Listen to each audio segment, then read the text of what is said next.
pessoal? Com tudo que aprendemos até agora, desigualdade de Clausius, entropia, ciclo de Carnot, diferença entre ciclos reversíveis e irreversíveis, vamos fazer dois exercícios diretos sobre o ciclo de Carnot com substâncias puras e gases ideais. São dois exercícios que têm o mesmo ciclo termodinâmico, porém operando com duas substâncias diferentes, por isso os procedimentos são completamente diferentes e as relações utilizadas também acabam diferenciando muito de um exercício ao outro, somente mudando o fluxo de trabalho. Então, vamos lá. No primeiro exercício, temos o ciclo de refrigeração operando sobre um ciclo Carnot, onde o fluxo de trabalho é vapor d'água.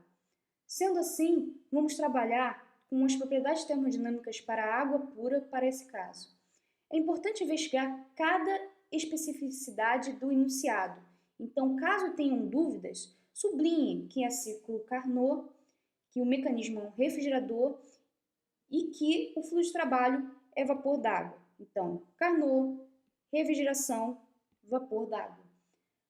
Portanto, com uma frase, você já tem 3 informações fundamentais do seu exercício.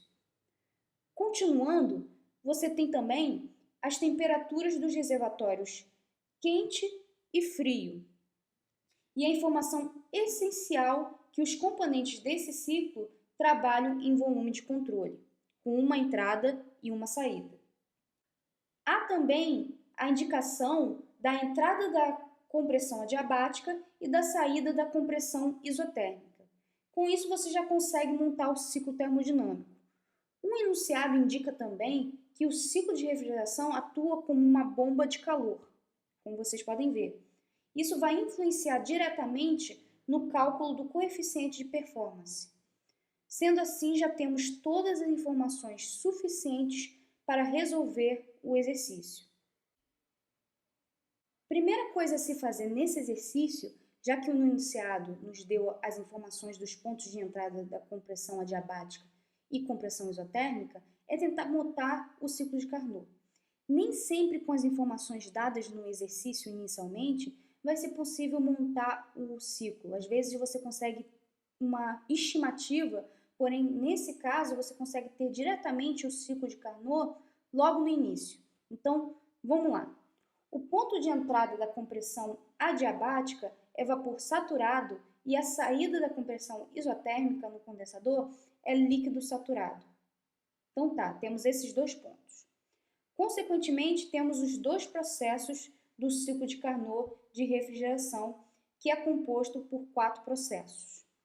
Podemos já fechar o ciclo com o restante dos processos de expansão, tanto o adiabático quanto o isotérmico, terminando a representação gráfica do ciclo. Com o ciclo Carnot de refrigeração, temos também as temperaturas dos reservatórios frio e quente. Então, temos aqui. Como o fluido de trabalho é vapor d'água, podemos retirar algumas propriedades diretamente da tabela termodinâmica para a água. Portanto, vamos numerar os pontos, já estamos aqui numerados. Então, retirando diretamente da tabela, utilizando as temperaturas dos reservatórios frio e quente, podemos ter as propriedades dos pontos 1 e 3. Então, para o ponto 1, que é vapor saturado, a temperatura é igual a 100 graus Celsius. A pressão é a pressão de saturação, então 101,42 kPa. A entalpia é a entalpia de vapor saturado para essa mesma temperatura de saturação.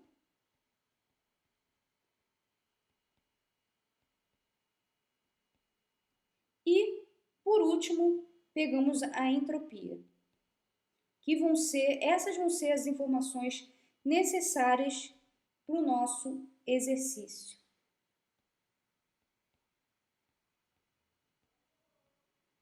Para o ponto 3, a temperatura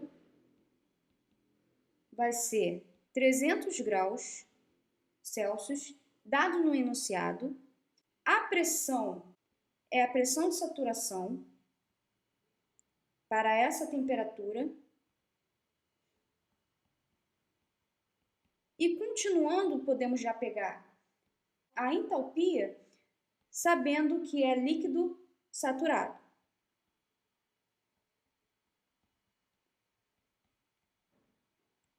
O último dado que vamos precisar vai ser a entropia.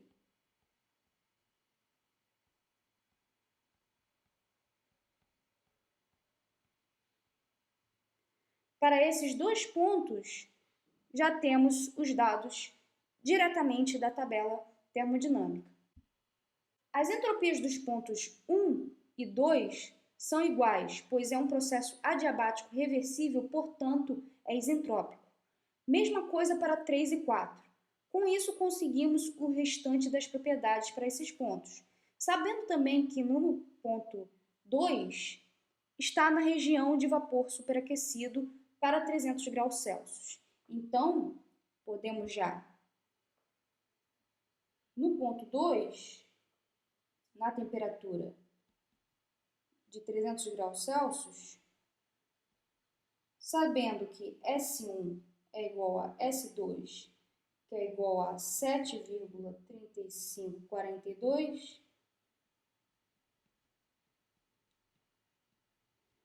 podemos já pegar esses dados aqui, diretamente da tabela de vapor superaquecido, e interpolar entre essas pressões de 0,6 megapascal e 0,7 megapascal, pois está entre a faixa de entropia. Então, fazendo essa conta aqui, a pressão vai ser igual a aproximadamente 0,637 megapascal. Fazendo a interpolação para a entalpia, temos que 3.061 kJ por quilograma. Por ponto 4, está na região de mistura líquido-vapor, onde a temperatura é a temperatura de saturação de 100 graus Celsius. A pressão vai ser a pressão de saturação para essa temperatura. Lembrando que a entropia do ponto 3 é igual à entropia do ponto 4, portanto, podemos obter o título no ponto 4, que é 0,322143, e já conseguimos a entalpia para esse ponto, consequentemente.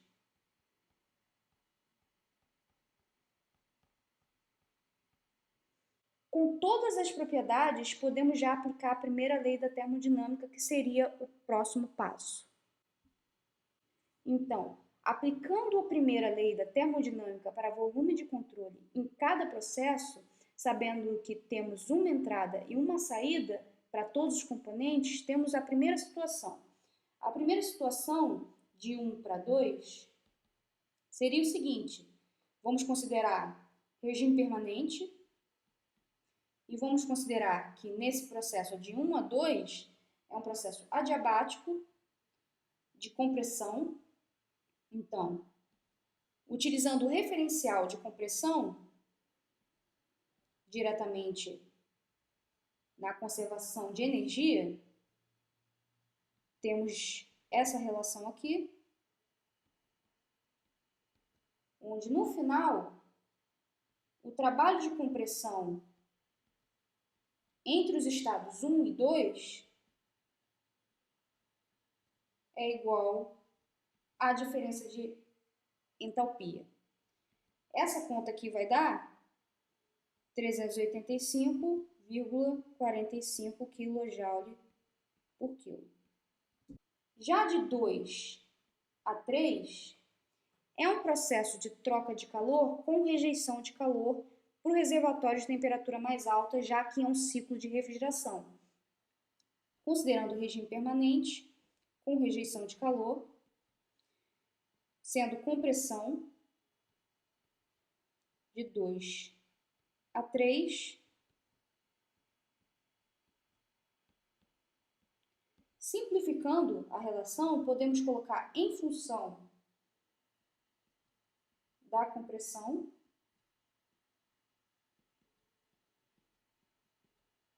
onde temos, no final, essa relação aqui. Não podemos resolver isso aqui sem ter o valor da troca de calor. Então, para obter o valor da troca de calor para esse caso aqui, da troca de calor para o reservatório de temperatura mais alta, utilizaremos, já que é um processo reversível, utilizaremos a expressão macroscópica para entropia para processos reversíveis.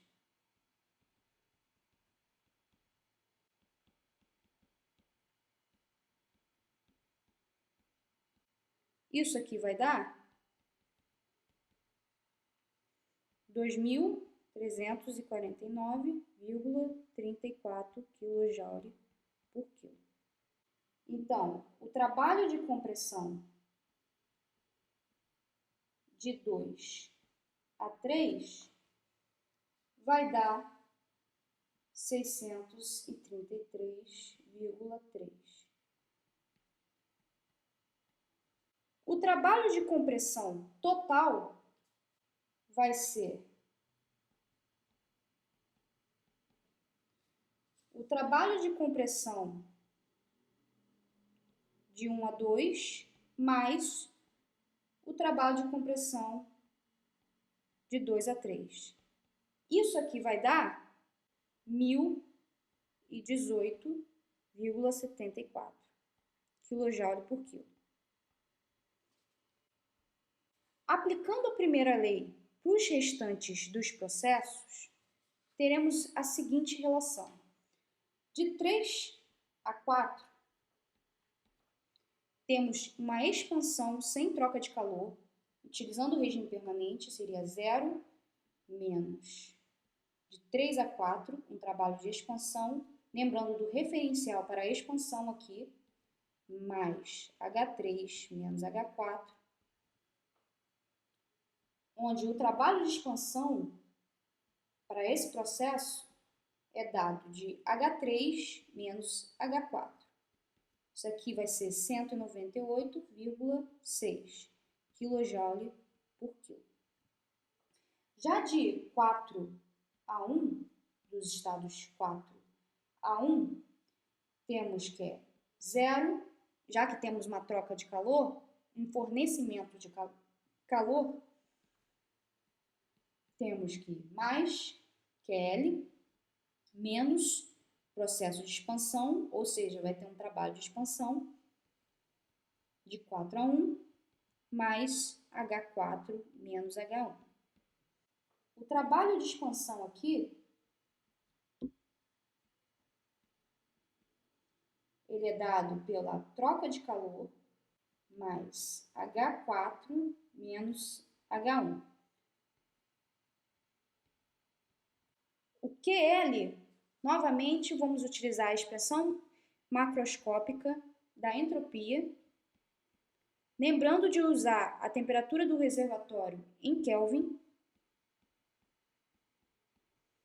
Isso aqui diretamente vai ser igual a 1.529,5 kJ por quilo. Já o trabalho de expansão de 4 a 1 vai ser aproximadamente igual a 0. Então, o trabalho de expansão total do ciclo vai ser o trabalho de expansão dos processos 3 e 4, mais o trabalho de expansão do processo 4 a 1. Isso vai ser aproximadamente simplesmente o trabalho de expansão de 3 a 4, ou seja, 198,6 kJ por quilo. Obtemos o trabalho de compressão, o trabalho de expansão, tanto em cada processo como o total do ciclo. e também os calores, tanto rejeitado e absorvido. O trabalho de compressão total é o somatório de cada termo obtido nos processos de expansão e compressão, como podemos ver. Isso pode ser importante na hora de obter o coeficiente de desempenho ou coeficiente de performance. Porém, o coeficiente de performance pode também ser obtido através das temperaturas dos reservatórios. O coeficiente de performance é dado para o dispositivo de bomba de calor. Então, ele é calculado através do calor em função do reservatório de maior temperatura, já que para a bomba de calor, o foco é fornecimento de calor. Então, o COP, para esse caso, é calculado como QRAI sobre o trabalho líquido, ou QRAI menos Kilo. Isso aqui vai dar. Para um ciclo reversível, o COP pode ser calculado em função das temperaturas dos reservatórios. Então, 1 sobre 1 menos TL sobre TRA. Vai dar aproximadamente 2,86575. Já a geração de entropia do ciclo Carnot, como é constituído de processos reversíveis, portanto é um ciclo reversível, a geração de entropia é igual a Sg igual a menos QL TL mais QRAI TRAI, isso lembrando da desigualdade de Clausius, vai ser igual a zero. No segundo exercício, temos um ciclo Carnot operando dessa vez com gás ideal. Vamos continuar com o ciclo de refrigeração nesse caso.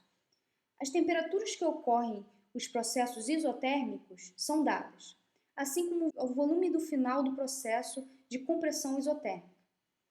O último dado fornecido é o calor rejeitado para o ar. Portanto, podemos fazer a nossa análise considerando as funções de estado para gás ideal. Vamos lá. Para esta análise, podemos montar o ciclo sem muito mistério.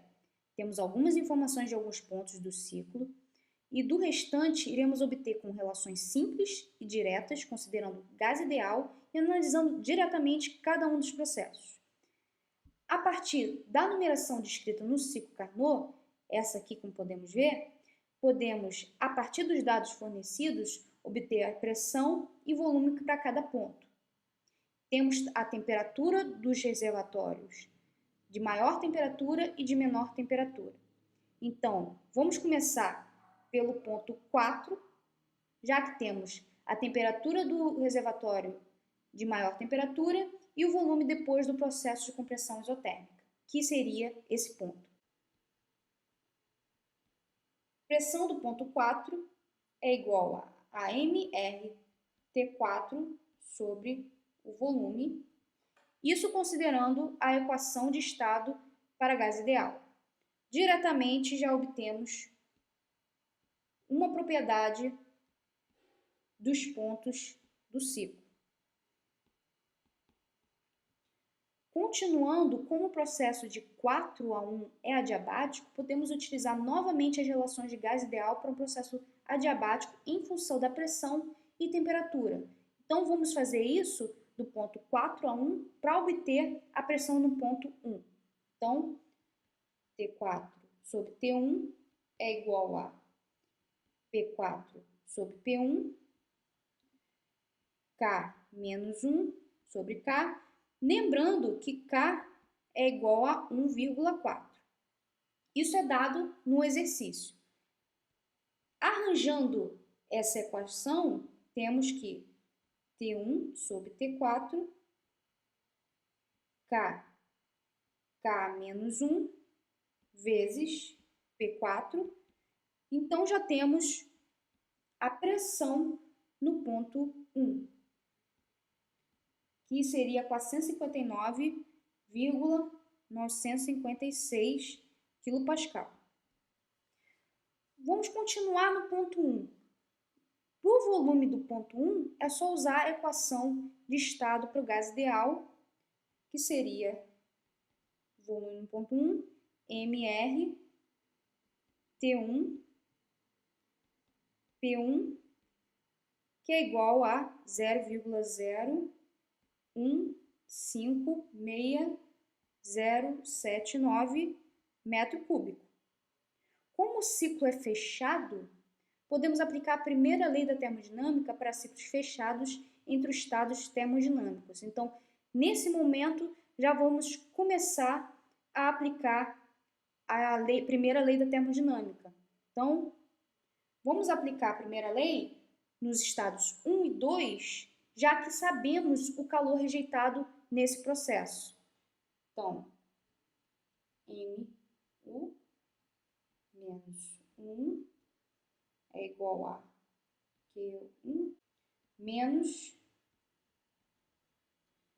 sabendo que nesse processo é isotérmico, então o calor é igual ao trabalho.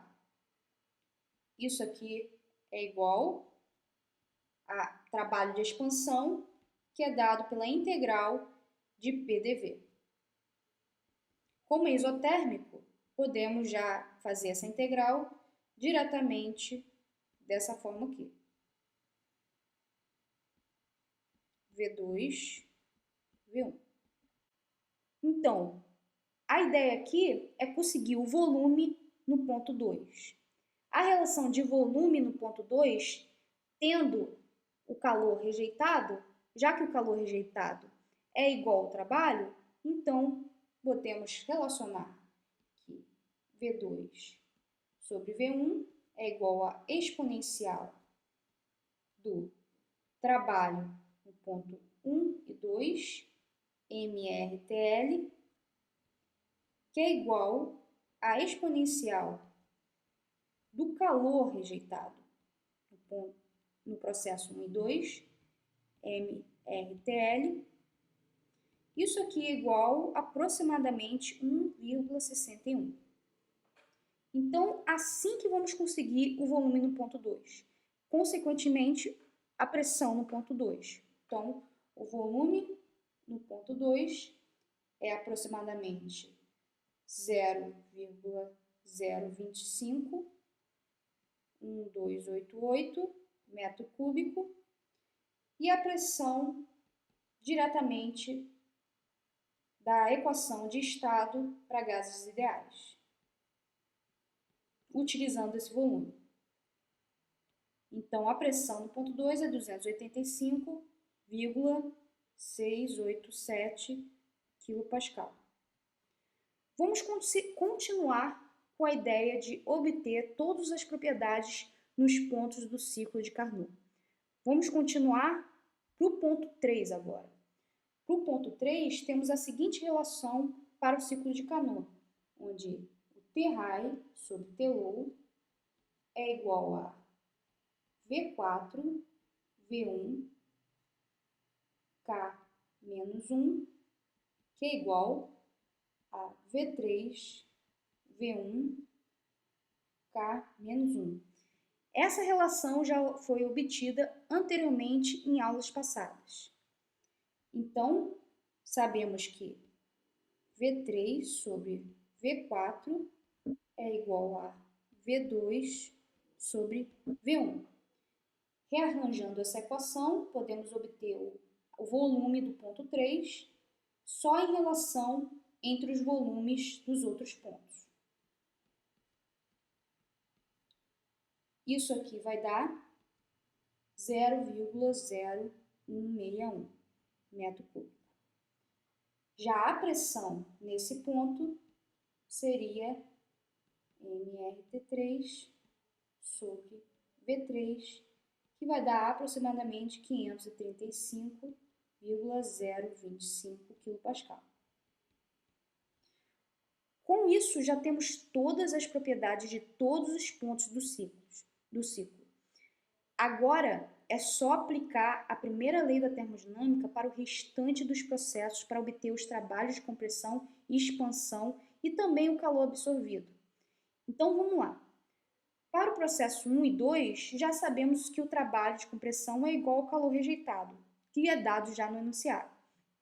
Vamos agora avaliar para o restante do processo, começando do processo 2 a 3. Nesse processo, o trabalho de compressão é igual à diferença de energia interna, sendo assim, temos que de 2 a 3 vai ser a massa, o 3, o 2 é igual ao trabalho de compressão, utilizando, é claro, lembrando do referencial. Em outras palavras, podemos já utilizar a relação de calor específico, que seria em relação da temperatura. Como temos o calor específico e temos a massa, temos já o trabalho de compressão para esse processo, que seria aproximadamente 3,6 kJ. Vamos continuar nas nossas relações de processo aplicando a primeira lei da termodinâmica. Vamos continuar no processo 3 e 4, onde o calor absorvido é igual ao trabalho de expansão. Portanto, o trabalho 3 e 4 vai ser igual à integral de 3 a 4 PDV, que é igual a mR T RAI ln V4 V3. Fazendo essa conta, temos aproximadamente 4,1 kJ. Finalmente, para o processo 4 a 1, temos uma expansão adiabática. Então, de 4 a 1, a expansão é adiabática, ou seja, igual a zero, a troca de calor. Então, o trabalho de expansão vai ser igual à diferença de energia interna, que vai ser MCV T1 menos T4.